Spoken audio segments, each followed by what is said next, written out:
Unmute me.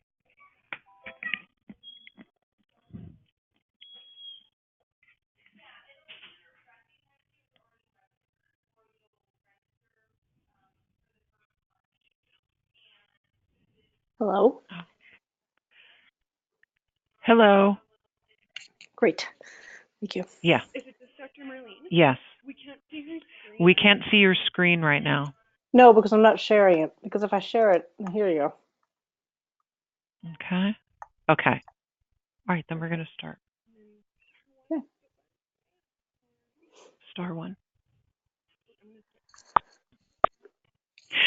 Good afternoon, everybody. Welcome. I'm Michelle Nowak-Sharkey, Clinical Events Coordinator for Standard Process of Northern California. Thank you for joining us today, Wednesday, June 6th, for the Decoding Vitamin and Herb Labels Food versus Synthetics. This is a 1-hour program ending at 1 p.m. We have a few housekeeping points that I'd like to make before we get started. And the first is that the presentation notes that were emailed to you a week ago, however, they are also available to you in the handout section of the control panel on the right side of your screen. In addition, we encourage you to write questions in the question section of your control panel. Time permitted, Dr. Merritt will answer them at the end, or the answers to the questions will be emailed to you in a follow-up email. And lastly, we want to let you know that the Applied Clinical Nutrition Program hours are available. A survey will pop up at the end of the session. Enable pop-ups in your browser settings so that you don't miss out.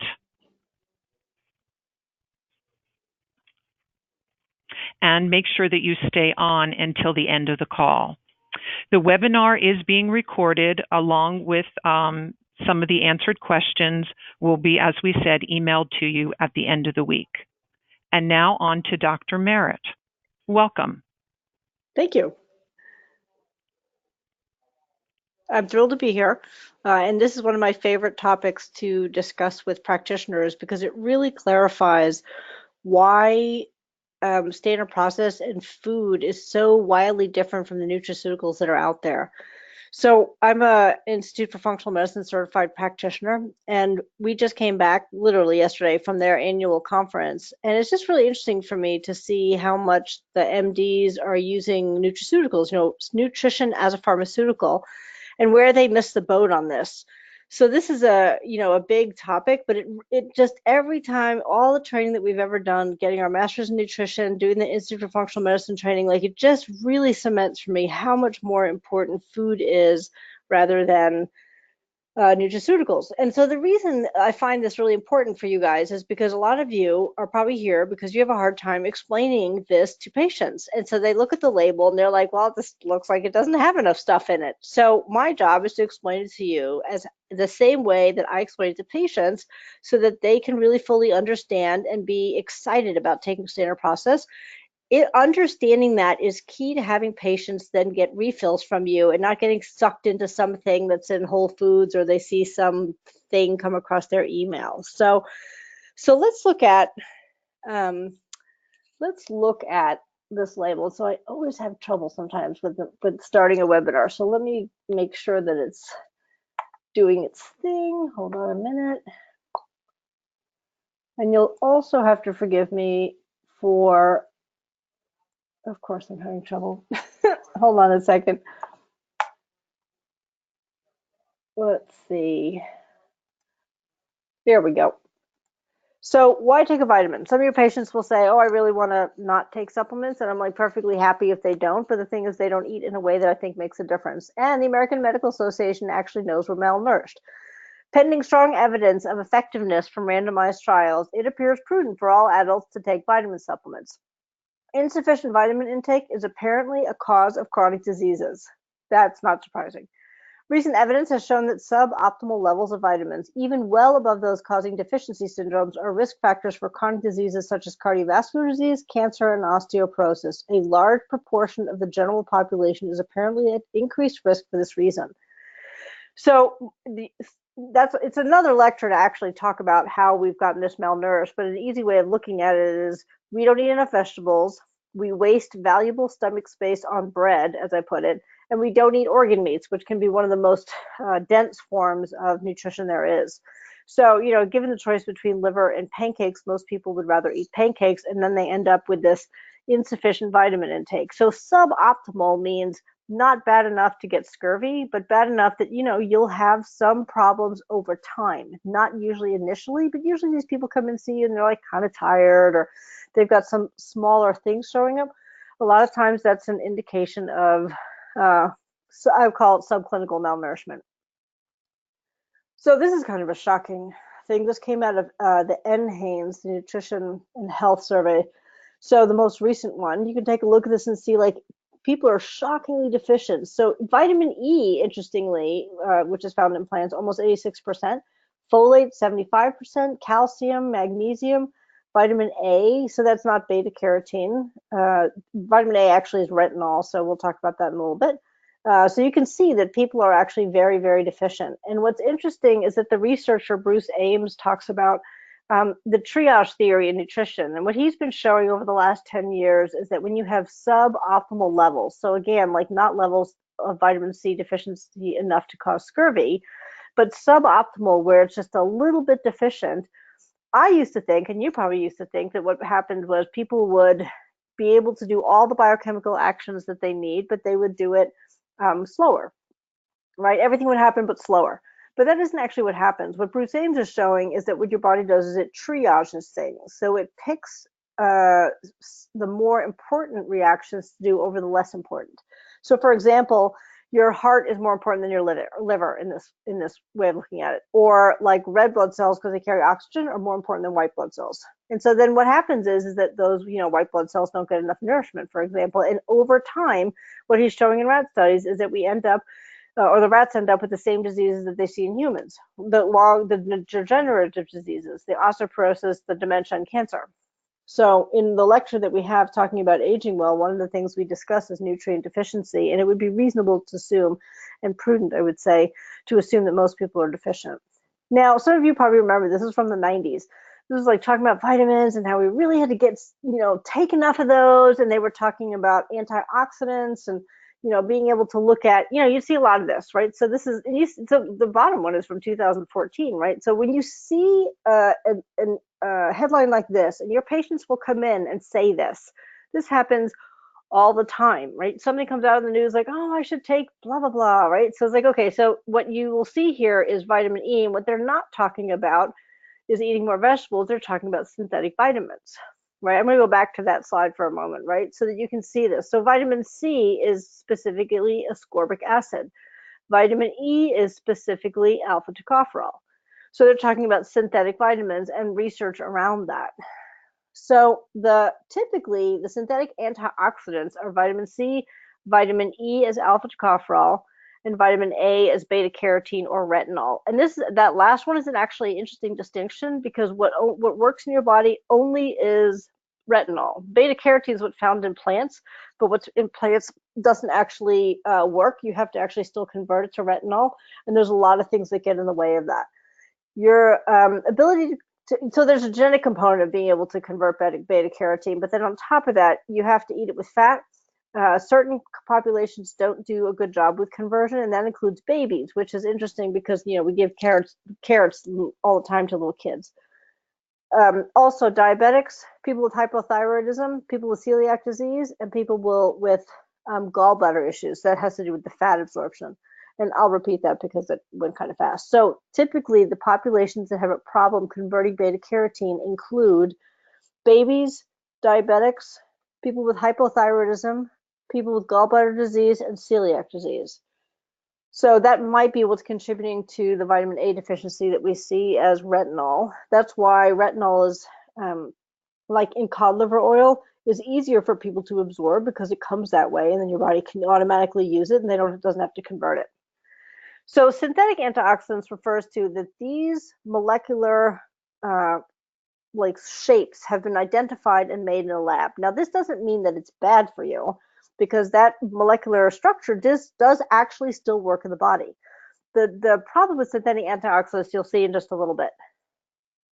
So one big problem is, as you noticed in the slide before, I said vitamin E is alpha tocopherol. And if you look over here, here's my cursor. So here's alpha tocopherol, but you can look at E, and E actually is a multitude of things. At its most complete form that you could buy over the counter, it'll be mixed tocopherols and mixed tocotrienols. This picture actually includes things like xanthine and selenium. And so looking at this is a really good example of, if you're giving somebody alpha tocopherol, this might be why they're not getting well, if it looks like they're vitamin E deficient. And it's also how I ended up doing standard process. I ended up seeing a chiropractor who identified that my chest pain was because I was vitamin E deficient. And I said, oh, I'm taking those pearls from Whole Foods. And he says, you're taking alpha tocopherol. At best, it's mixed tocopherols. And he gave me a little jar of Cataplex E, and the heart problem I'd had for 15 years started getting better in a week. Because apparently I was deficient in one of the other 7 forms, right? So this is why it's really interesting when you don't know where somebody is deficient, being able to give them the full complex is much more effective. So vitamin E was discovered in 1922 in research about reproduction in rats. So they fed rats wheat germ, and they had healthy pregnancies, because wheat germ and wheat germ oil, that's why the product wheat germ oil is really good. It's the highest source of vitamin E. But when they took that out, the babies died in the womb. So in 1936, they isolated alpha tocopherol, which was the most abundant fraction and seemed at the time to be the most active in humans. In 1937, they isolated beta and gamma as well. So it's a good question to ask. How did alpha tocopherol become synonymous with vitamin E? Well, one, it's the most abundant, and we do have this kind of thinking, if it's the biggest part, that must be, what we need. It's the most effective of the 8 to support reproduction, which we thought was vitamin E's main function. And that's really interesting, because my problem was having to do with my heart. Vitamin C is the same thing. If you look at vitamin C, it includes a whole bunch of different compounds, bioflavonoids, rutin, all of this. And then ascorbic acid is just, they refer to it as the shell on the outside. The C6H8, that's the carbon and hydrogen and oxygen. That's that structure. So ascorbic acid, again, is one part of vitamin C. And, reality is complicated, so we often try to simplify it. And then we forget that the simplification is not equal to reality. So, for example, scurvy is a deficiency of vitamin C. Lyme's cure scurvy. Lyme's must have vitamin C. So far, so good. Ascorbic acid is then identified and isolated. We make ascorbic acid in the lab, and we put it in a pill or a powder, and it does not resolve all the symptoms of scurvy, but Lyme's do. So what was lost in translation? This oversimplification is just a little hint as the answer. What's interesting is Albert Szent-Györgyi. He won the Nobel Prize in 1937 for discovering vitamin C. So he discovered vitamin C as ascorbic acid and rutin, which at the time was named vitamin P. He discovered a few other things. He was actually super amazing. He got a PhD for his work in vitamin C from Cambridge. He discovered ATP and much of the Krebs cycle. And Hans Krebs finished the explanation of the citric acid cycle. But at the time, in the Nobel Prize acceptance speech, he said this: at the time that I had just detected the rich vitamin content of the paprika, the pepper, he was Hungarian. I was asked by a colleague of mine for pure vitamin C. This colleague himself suffered from a serious hemorrhagic diathesis. Since I still did not have enough of this crystalline substance at my disposal then, I sent him paprikas. My colleague was cured. But later we tried in vain to obtain the same therapeutic effect with pure vitamin C, ascorbic acid, and could not. So even in his acceptance speech, so this is after he had made the discovery, after they had awarded it to him, in between that period of time and coming and doing the Nobel acceptance speech, he saw that still the food behaved differently than ascorbic acid. That's why left side does not equal the right side, but your patients think this because, we think of vitamin C. This is how the FDA has defined vitamin C as ascorbic acid. So we're looking at 1,000 milligrams of ascorbic acid versus an orange. And so the problem is there's a picture of an orange on this package, so people think this is what the same thing that they're eating. And it's not, for 2 reasons. One is you would never find a gram of ascorbic acid by itself in nature. And that's super important. The RDA is 75. So 1,000 milligrams is an enormous amount. And just so you know, in our graduate level textbooks talking about ascorbic acid, you can't absorb more than 250.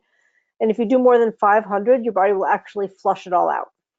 So the RDA is not incorrect, actually. Lower levels would be better here if they were consistently dripped into the system, on a regular basis. But, we were just pointing out that people are deficient in things. So they wait till they're sick and then they do a bunch of vitamin C in high amounts, right? So the two problems here is the isolation of the ascorbic acid and the fact that it's a crazy high amount. So how many nutrients do you think a carrot has? It actually has about 200. We think of carrots because of beta carotene. Mostly, actually, we say vitamin A, right? But it's got about 200 different things in it, which is a complexity that's actually very helpful to remember why it's better to eat food than it is to, take a beta carotene supplement or taking something like that that has an isolation of that. And then I looked at, I just picked broccoli as an example. So you can Google online and say, what is, nutritional analysis about broccoli? And so then what we have here is a list of all these different things that are in broccoli. It went farther than this, but you can see that all that they're measuring is alpha tocopherol. So there's, it's interesting. One thing, I'll show you the next slide in a second, but the first thing here to notice is that it's actually very, very difficult then to distinguish when your patients are deficient. Some of you are using SpectraCell, and that's what it tests for. It says it right on the test: alpha tocopherol and vitamin C as ascorbic acid. You can't test to see if somebody's deficient in gamma. You can't test to see if they're deficient in bioflavonoids. Those nutrition tests are very, very, I'd say, insufficient for being able to get a good idea of where people have deficiencies. So this creates some trouble then, as I point out here, because you end up then only getting part of the picture. This was from one of my patients, and she brought this in because I don't really like running this test because it'll give me some ideas about things, but it still is only giving me a partial picture of this. So what's been left out? Well, as I pointed out, all the other parts of the vitamins, the carotenoids, the chlorophyll, the flavonoids, the isothiocyanates, the lignans, everything else, right? The complexity of a plant is enormous. And so then we are always trying to simplify things, which I think really can create some harm ultimately. So some of you probably remember this. This was in the 90s. So talking about antioxidants, so again, we're going back to those, vitamin C, vitamin E, as defined by the FDA. Vitamin C is ascorbic acid. Vitamin E is alpha tocopherol. Beta carotene. Vitamin A is defined by beta carotene. And so these books came out, and it's funny because, two of them show lots of fruits and vegetables, but people mostly didn't do that. They just took a lot of synthetic stuff. Now, the problem is they've now, 20 years later, started to see that this causes harm.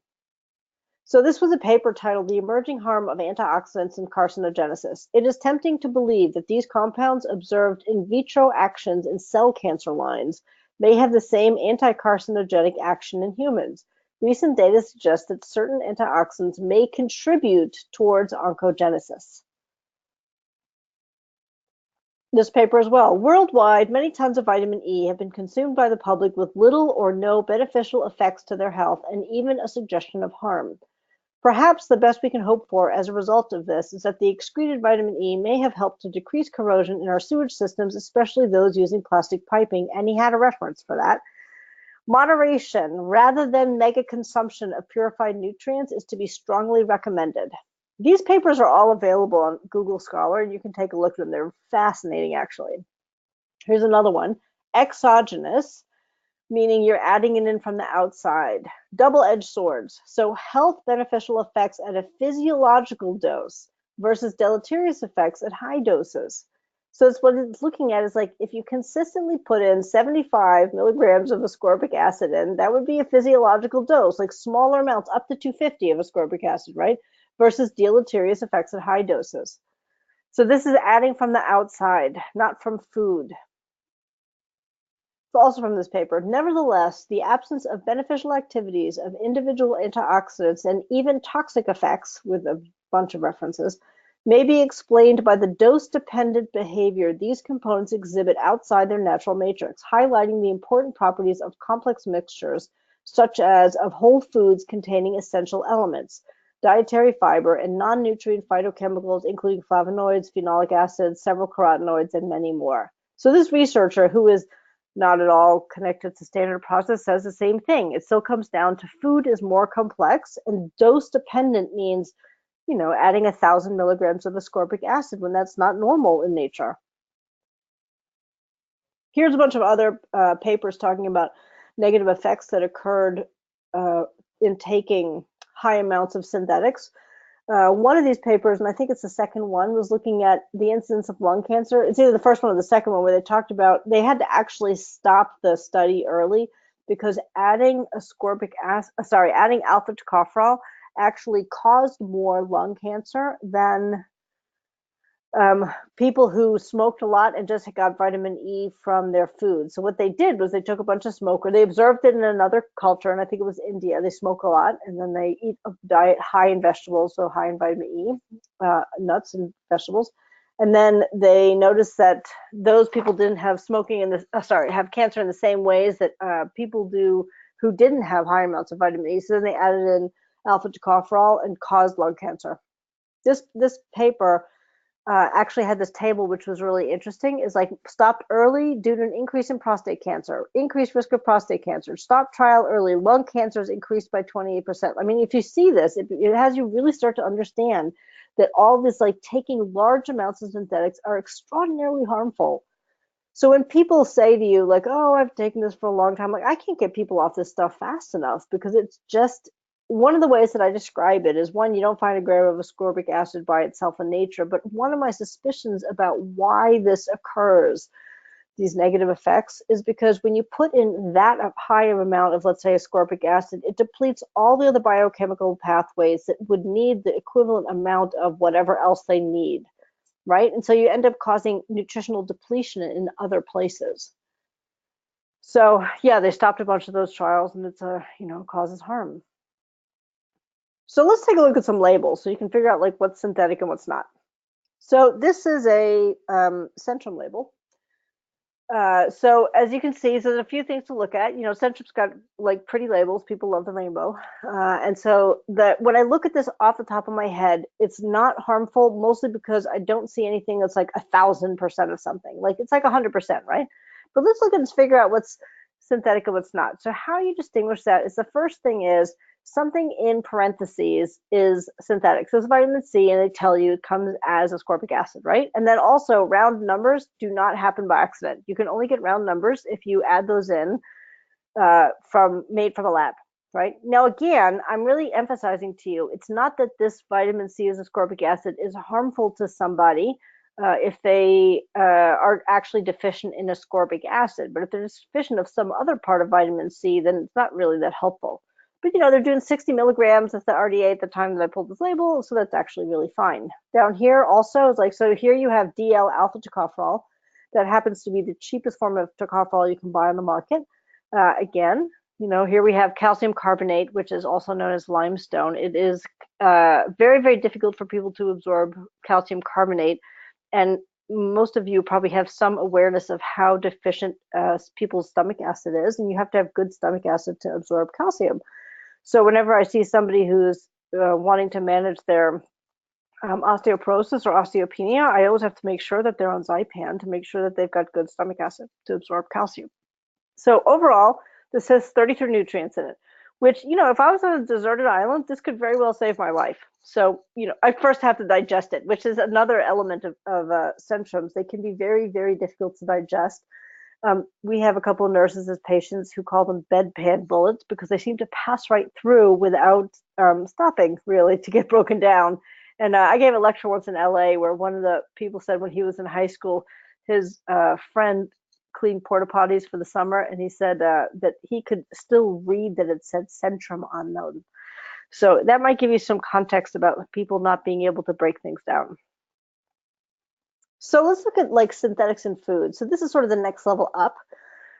So here we have, a little practice. So up here at the top, we have the synthetics, and you can see that because it says, they are in parentheses, you get some sense of that. And then over here, you've got the round numbers. So far, so good.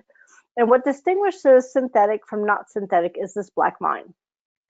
So let's start with above the black line first. So first we have vitamin A as beta carotene. So the next thing is you got to actually convert that. So that's, goes however that goes for that person.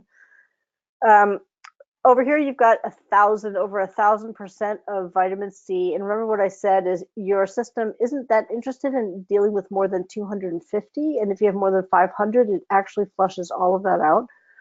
Yeah, so there's that. Then let's see, over here we have 200 IUs of alpha tocopherol. So just so you know, at 137 IUs, there's an increased rate of cerebral hemorrhage, and you very, very commonly see people taking 400 IUs. So, there's that. Now down here you have, as my husband puts it, the popular ingredients. It's like green tea extract and pomegranate extract and cinnamon extract, and like those can be helpful, but the problem is there's 99 milligrams of this mix in there, and 99 milligrams is the 10th of a weight of a dime. Down here you got broccoli concentrate, 7.5 milligrams. That's like broccoli dust, right?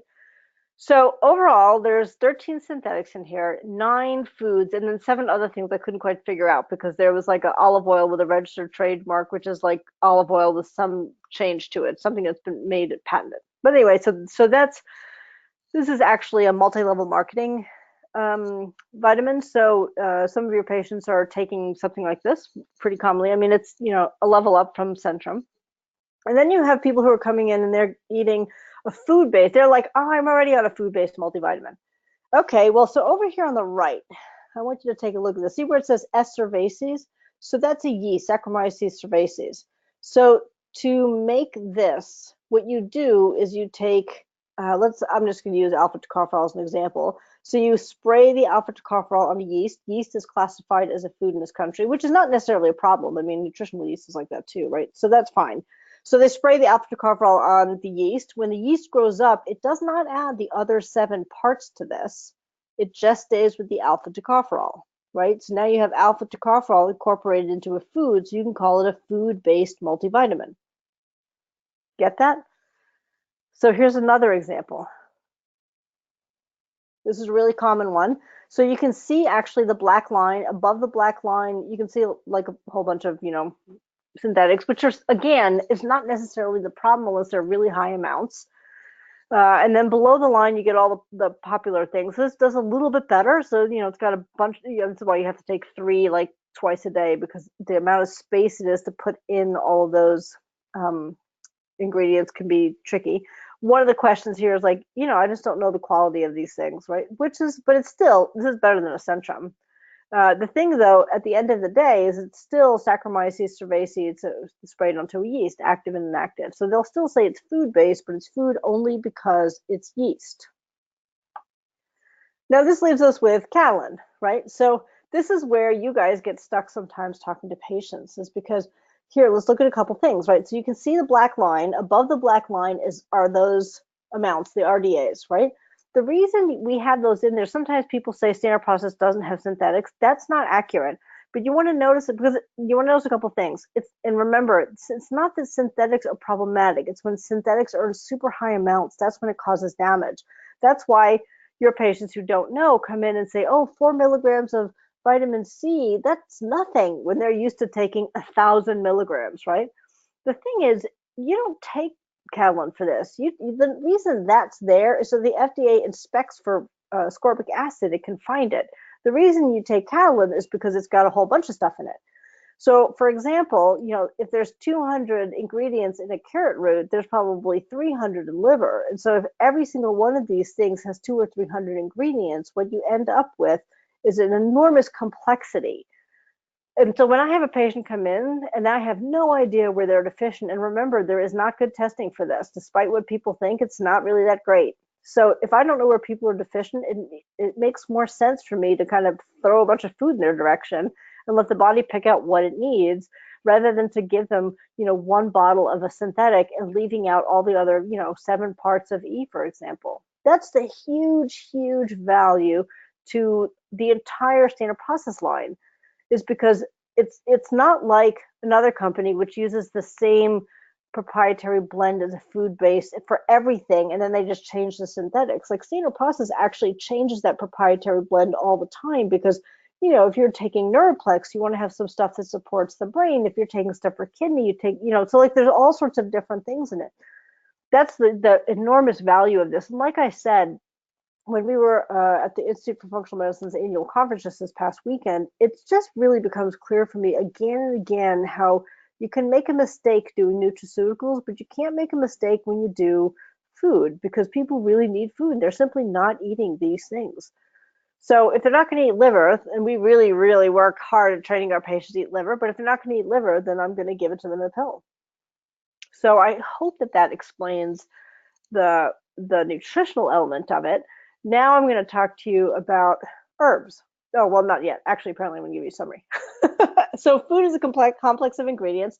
Synthetics are usable by the body, but the harm comes in the overdosing of them and their isolation. And if you really don't know where someone is deficient, and you can't really know most of the time, it makes more sense to use food complexes. So if you have questions about that, you can put them into the chat box and they'll give you the questions at the end. But again, every single label you look at will be one of those examples. So just, start practicing when patients come in. And I'm going to give you a couple other like herbal labels here in a second. So another place where people get stuck is with herbs, right? So, with good reason, people should be suspicious of herbs. Sometimes they're not suspicious enough, and I wish that they were, right? Because there is some kind of mayhem that goes on in the United States regarding quality of things. So you can get all sorts of stuff. So people will, if you want to prescribe herbs, then people get really nervous about it because they don't know about quality. And so this is where understanding how to explain this, and I will tell you exactly what I say to patients that has them not even hesitate to take MediHerb.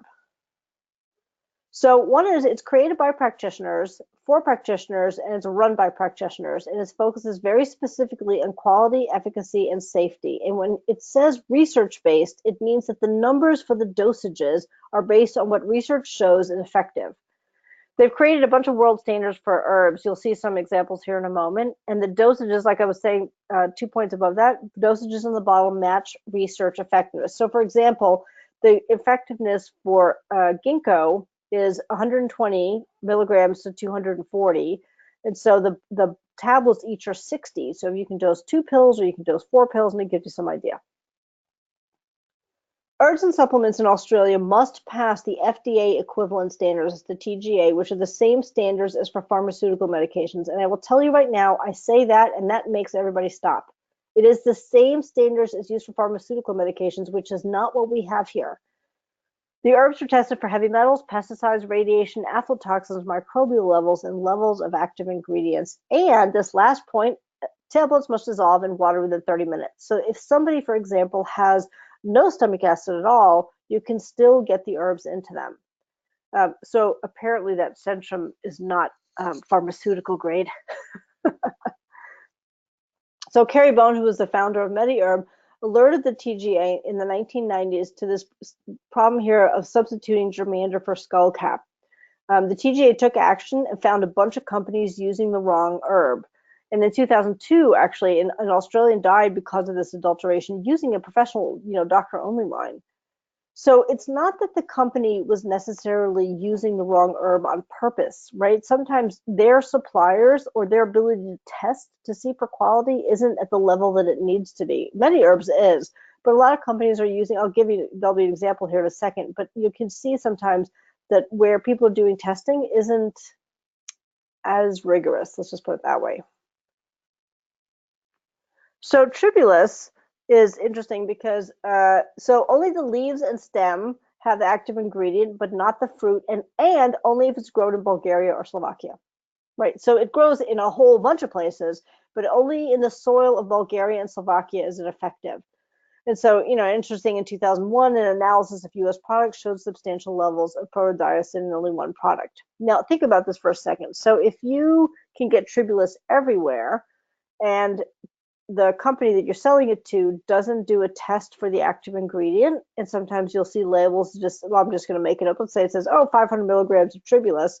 Somebody who's buying that in Costco or wherever they're getting it will be like, okay, great, but it's not necessarily in Bulgaria. And the Chinese knew this too, because, the same herb grown in the Sichuan province was different than in another province. So that's why you have Nushi and Shuangxi, where two different herbs is the same herb grown in a different soil.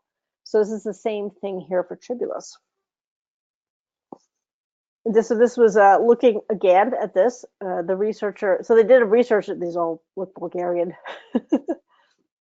Bilberry, this was really interesting. So Bilberry did the standard testing on a shipment, which is spectrophotometric, and it passed. Then it tested it with high performance liquid chromatography and found that it contained only a fraction of the anthocyanins along with an adulterant. Right? The adulterant was identified using HPLC, mass spec, and nuclear magnetic resonance. And then they published this in a paper. So what you want to get here is, so bilberry is blue all the way through rather than a blueberry, which is blue only in the skin, right? So what they did was the standard testing is what's standard in the industry is spectrophotometric, and it passed fine. Now, if a company bought bilberry thinking that it was bilberry and it was actually blueberries, and it only tested spectrophotometric, then they would say that it was fine, right? So MediHerb went a little bit farther, and they ended up publishing this paper about it, and you can see Carrie Bone's name there, because it was adulterated using the food dye amaranth. By Xiaopini, so for those of you who are Chinese practitioners, what they saw was that the sulfuration destroyed the active ingredient there and created new compounds. And I don't know what the new compounds are, but I'm always suspicious when you get new compounds, because that's when you get crazy things like, people have kidney problems or hepatotoxicity, things like that. So yeah, the sulfuration, which is really, really common with Chinese herbs, and it's actually one of the reasons, even though we're NCCIOM certified in Chinese herbs, we don't use them in this office because I simply cannot guarantee the quality in the same way that MediHerb can. So here's the paper for that. Echinacea again. So this is interesting because MediHerb looked at all the professional US line and found only one to have a therapeutic level of the alkyl amides. It's not the most potent one, and so it breaks down more rapidly. That's the Echinacea purpura. So they added in the Echinacea angustifolia to have it last longer. And so what you have here is, sometimes people will say like, oh, I can get cheaper Echinacea. So the very first thing is the alkyl amides create a tingling on the tongue. If you do not get tingling on the tongue, it doesn't have enough of the alkyl amides, right? And so what you're looking at over here is the total amount of alkyl amides per tablet. So what it says here is 4.1 is what's required. They actually have a little bit more. And so you can then, if the bottle got to the expiration date, it would still have enough of the active ingredient here. So the alkyl amides for one of the MediHerbs is 1 to get all of this. Now, if you look at these other companies, and these are companies that you have seen, you have patients who are buying stuff from, some of them are in Whole Foods. It takes 2.4 tablets to get the same amount of alkyl amides of this company A. 5 of this one, 22 of this one. This company down here, 300, it basically has nothing in it, 341, capsules to get the equivalent of alkyl amides. Like it has nothing in it, basically. But you can spend a lot of money on it. That particular one is a professional line. So clinically effective herbs require the correct plant species, the correct plant part. So for example, sometimes they'll use the aerial part, like the plant for the flower or the leaves, when it's actually the roots that's necessary.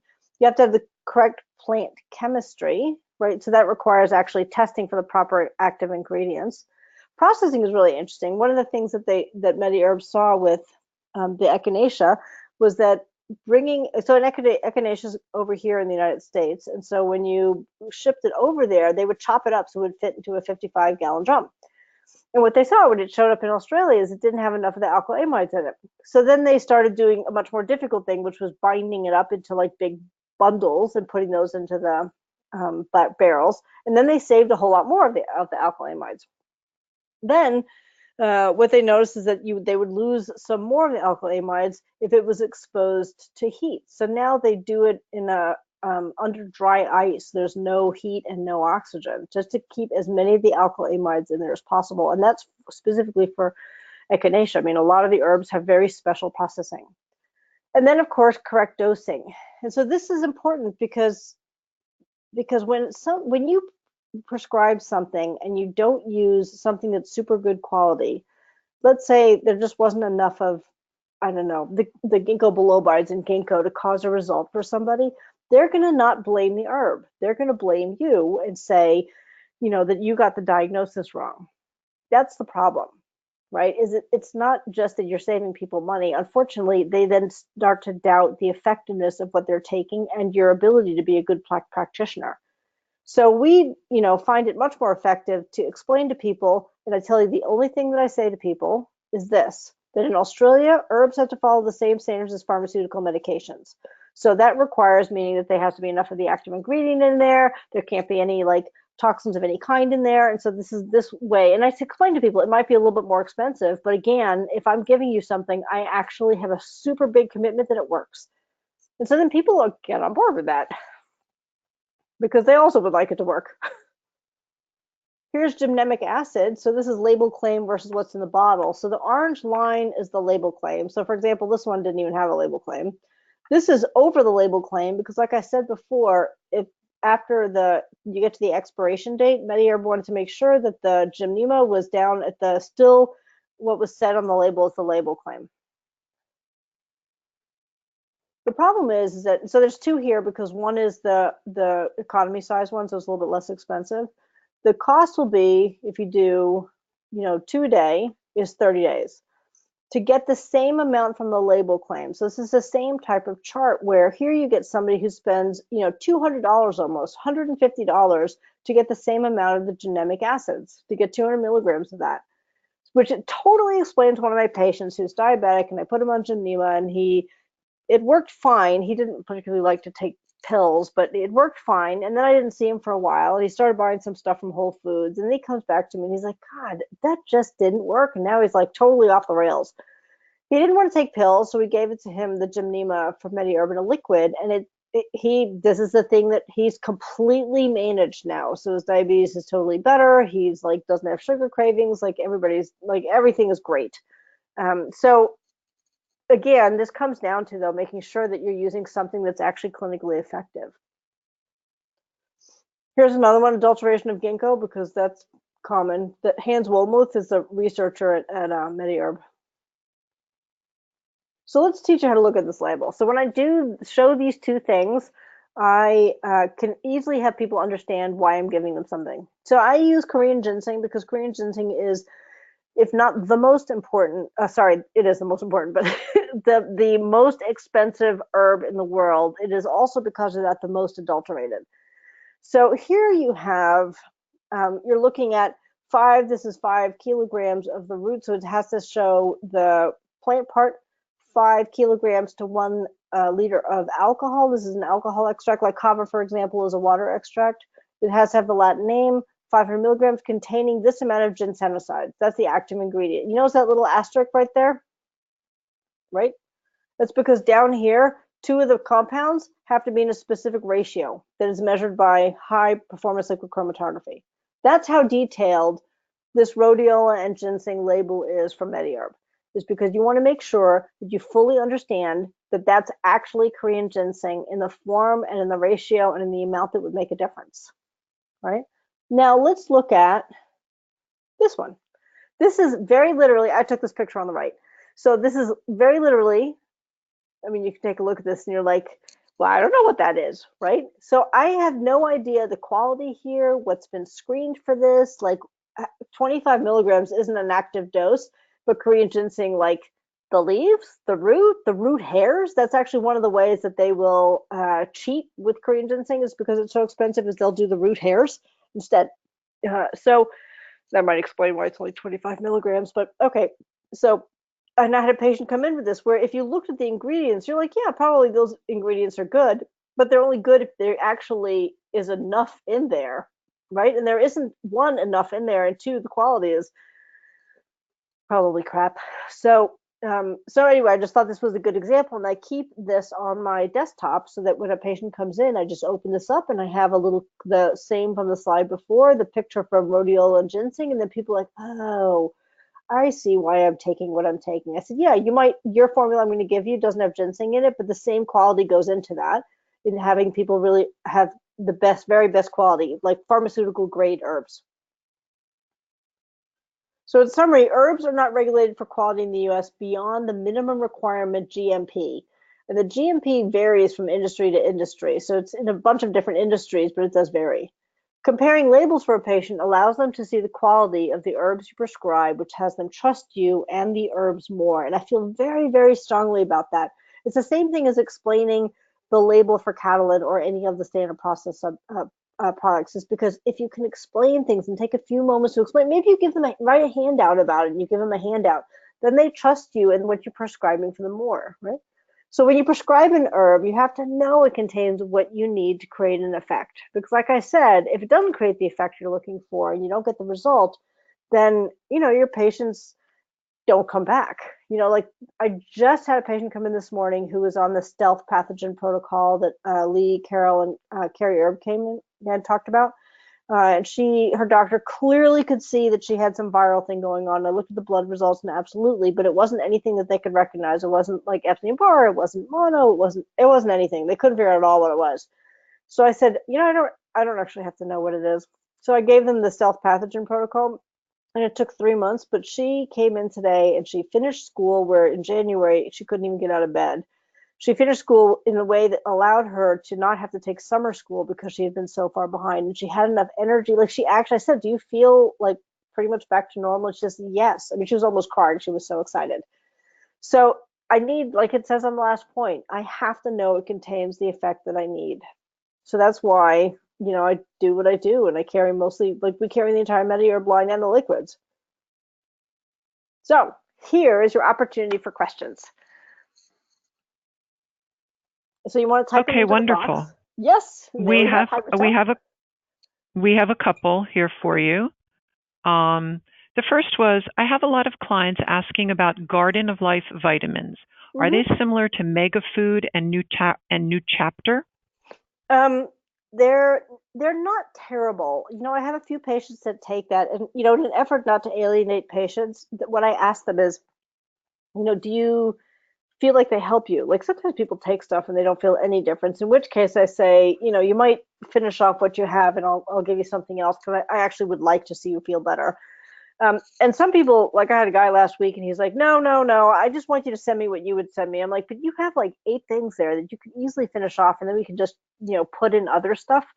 And he said, no, I'll just take your stuff. So, so there's that. But he, didn't notice much of a difference. The Garden of Life is okay.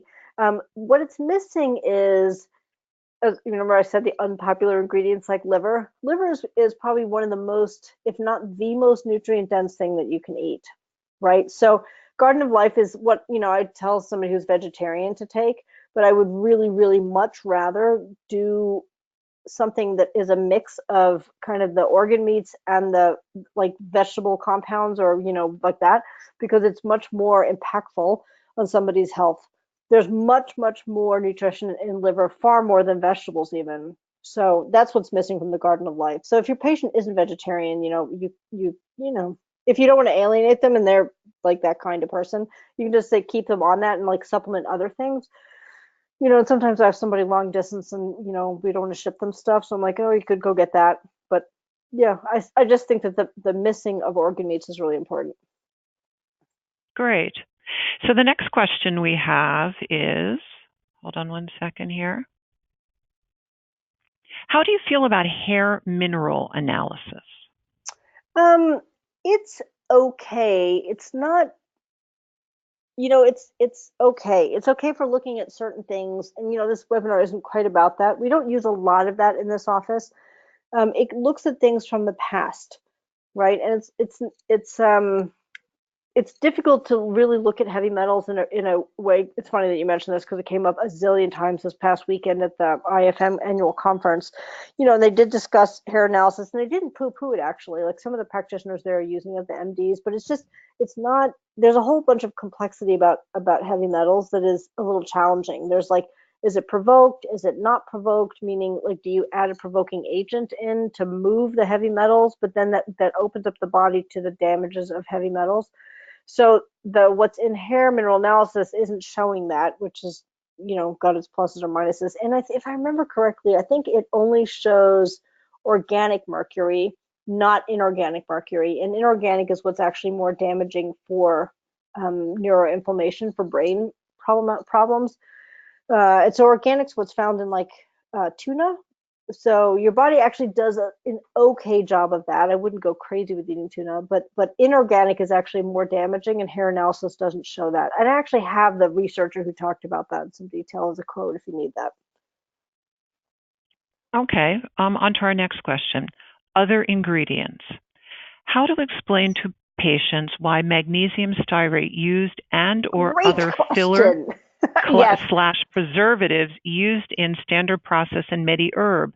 Which fillers and or preservatives are best, and how to learn more about why they are used? Okay, great. So a place to look would be, I know this sounds funny because people poo-poo Wikipedia, but Wikipedia is a good place to go just to kind of get a general sense of what's happening with something. The thing with magnesium stearate is somebody has come to you saying that because some other company said magnesium stearate was bad, but that's because we're trying to sell something that doesn't have magnesium stearate to somebody who probably doesn't know biochemistry. So magnesium stearate, when you have it in a pill, you digest it. The first thing that happens is the magnesium pops off. So then you go, the magnesium goes and does something else someplace else. And what you have less is stearate, which is also known as stearic acid, which is one step away from oleic acid, which is olive oil. Right? So you have something that is not harmful, breaks down super easily, has been used forever without harm. And then you have one company, maybe two, that are going on and on about against the industry standard because they're trying to sell something that doesn't have magnesium stearate in it. But if you know something about biochemistry, it causes no trouble whatsoever. And I don't quite have enough time to go into all those things, but there's a couple of things to consider, right? So one of them is standard process doesn't do stuff lightly, and neither does MediHerb. If they put something in there, it's because it's the only thing that works well. Like, this is not a company that necessarily cuts corners on prices, right? Like, Centrum or something like that. So I would totally recommend that you look things up and look into some detail as to what that is. And at the same time, for those of you who have seen me and my husband lecture, we really stress critical thinking. So don't believe the first thing you read. When people say xylitol is bad because it's bad for, I don't know, where did I read that? And like, it's bad for rats. I'm like, well, okay, but you're not a rat. You eat chocolate, and chocolate's bad for dogs, right? So just because, magnesium stearate I'm just using that as an example, I have no idea, didn't behave properly in a test tube doesn't mean that it's problematic in digestion or any of the other products like they're not all fillers. That's the thing. So I can't quite put them under that classification. But whatever else is in there besides those ingredients. But that's a great question, and I really appreciate you bringing that up. Great. Okay, so for our next question, what is your standard or common response or script when patients say they are intaking vitamins bought from online stores such as Amazon.com? So are you asking, I think what you're asking is, what do I say when people buy standard process online? I think that's what you're saying. So what I tell them, and go ahead. Melissa, I'm sorry, Michelle, were you with that? Actually, I think what they're saying is that they just want what you say as a common response when people buy their general vitamins from an online store. I will answer, though, the standard process question about that because it's a good answer. So I actually tell people, and I have it written down somewhere. I have it written down somewhere. But what I do, when I sign people up for being able to ship from us. So I do point out to people that, we thank them in advance for buying locally because it really does make a difference for a local business to be able to do their refills. And I point out that the accounts that are online and found on Amazon are actually in total violation of our agreements with Standard Process, that we're not actually allowed to sell online. And so if they buy them, then they're actually getting kind of illegal supplements. So thank you in advance for getting them from us because we really appreciate it. And I say that, and patients are like, oh yeah, totally got it. So then they're good. So I think that's really important. So for those of you that had that question about how to manage the standard process, I just directly tell them that those are illegal accounts, and I thank you in advance for using a local practitioner. It really helps us. For other supplements, like, I don't know, it's the same conversation. If they had just bought it at Whole Foods or buying it online, it doesn't make a difference to me. Mostly I just want to see, is it any good? Do they feel better on it? Does it seem to be making a difference? Should we try Catalin if they don't notice much of a difference? Finish up what you have and then let's try something else and see if you feel better on it. Right? So you could do that Okay, and see. Mhm. great. Okay, what is your opinion on Pure Encapsulation's macular support? So I don't know their individual products. So Pure Encapsulations was really designed to be very like pure, like super, super isolationist. But again, that's sort of a different realm than standard process is, right? That's a pure nutraceutical, using nutrition as a pharmaceutical. And it can be helpful if somebody's really hyper allergic for things. That's why they're describing it as pure encapsulations, because it's like devoid of anything that would cause some sort of reaction. I just don't carry it because you remember when I started this and I explained how, a chiropractor actually helped me, 90% with my debilitating chest pain because he recognized that I was vitamin E deficient and apparently it wasn't alpha tocopherol. So if I'd been with somebody who did nutraceuticals, they would have just given me higher doses of other nutraceuticals and I would have not gotten better. So there's always of an unbelievable value in food when we can't figure out where somebody has a deficiency. And I just will never get away from food. And when I'm at these conferences and I meet other people who are really interested in food because it's a smaller number, because the MDs want nutraceuticals just sounds great from pharmaceuticals, right? And they don't know anything about nutrition. You know more about nutrition than they do. So yes, with that thought in mind, you know, there you are. I still think that food will always do better. Okay, I think we have time for maybe one more question One more. here. Yep. And this says, I have several patients concerned about magnesium stearate due to having symptoms of loose stools or diarrhea. Could you address this? Yes, They won't I take would the actually. standard process products. So I would narrow it down and make sure it's actually that. Like, make sure they're not doing soy, make sure that they're not intolerant to some food, like, make sure they're not taking magnesium on the side. Like lots of people are taking Natural Calm or some other magnesium supplement, and they describe magnesium as to take it to bowel tolerance. So I have never had somebody get, loose stools from magnesium stearate. But I will see it if people are, like magnesium, if they're doing a lot of soy, if they don't have enough fiber to kind of bind things. Maybe, I mean, there can be a few things there going on, but I would be really surprised. The amount of magnesium stearate in there is tiny. I'm pretty sure they're probably doing something else that's probably causing. So I would play detective and start digging around. All right, I think we can squeeze in one more question before we close. Okay, go ahead. There are some standard processed products that will have natural flavors listed. How do I answer this to patients? So that's a really good question, and I think there's some detail about this on the website, and I know your rep can explain it because they actually got printed literature about that. But the natural flavors are not from standard process not wanting to explain it, but because that comes from the company that's giving them the natural flavors. Like for one of the shakes, for example, that might be what you're referring to. And so it comes from the company like that. So the best thing that standard process can do is make sure that it passes all the standards for not having any, stuff in it, and that it's organic, right? But those are proprietary blends, and the companies do not give away that information. So that's why they can't say any more than on the label, because they don't know any more than what's on the label, other than they know that it passes their really strict standards. Okay, wonderful. And before we close, Dr. Merritt, do you have anything else that you'd like to add No, or I just say? really appreciate you being here today and like being eager to learn this. And I wish that everybody could see this webinar because I think it would make us all really, really effective practitioners. So really thank you for taking the time out to be here.